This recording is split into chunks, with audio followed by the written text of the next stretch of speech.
Salut à toutes, salut à tous, bonne année 2014 et bienvenue pour le résumé vidéo de la 16e journée de Top 14. Elle avait lieu samedi 4 janvier et le CA Brive recevait sur sa pelouse d'Amédée Domenech le Montpellier Hérault Rugby. Vu les conditions climatiques, autant dire que les trois quarts ont dû passer une mauvaise soirée. Un jeu d'avant en perspective et Montpellier est le premier à récolter une pénalité sur mêlée. Pénalité que se charge de transformer Benoît Payog à la 7e minute pour donner l'avantage à son équipe. Avantage de courte durée puisque 3 minutes plus tard, Gaëtan Germain, l'arrière du CA Brive, égalise 3 partout. Et que les pénalités s'enchaînent pour le CA Brive. 20e minute, 6-3.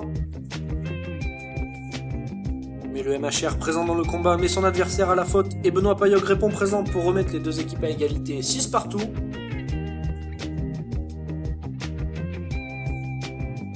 Le duel des buteurs se poursuit et Gaëtan Germain donne l'avantage à son équipe à la demi-heure de jeu.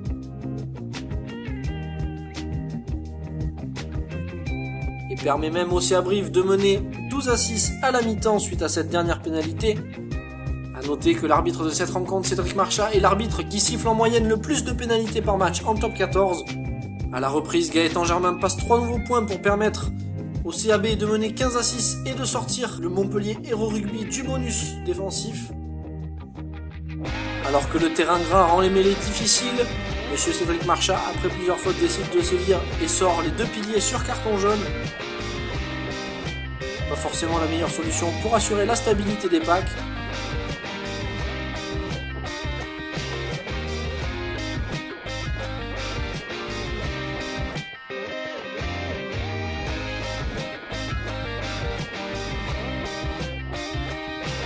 Montpellier court après le score et manque plusieurs occasions de réduire l'écart en deuxième période. Et c'est finalement sur cette faute après la sirène que François Trinduc, sur pénalité de 40 mètres, permettra au Montpellier Hérault Rugby de rentrer dans l'Hérault avec un point de bonus défensif mérité. Score final 15-9 pour Brive. Montpellier qui, après cette journée du top 14, se retrouve 7ème du championnat. Championnat que le Montpellier Hérault Rugby va mettre entre parenthèses pour disputer la H-Cup. Rendez-vous vendredi 10 janvier pour voir Montpellier défier l'Ulster sur sa pelouse irlandaise de Ravenhill.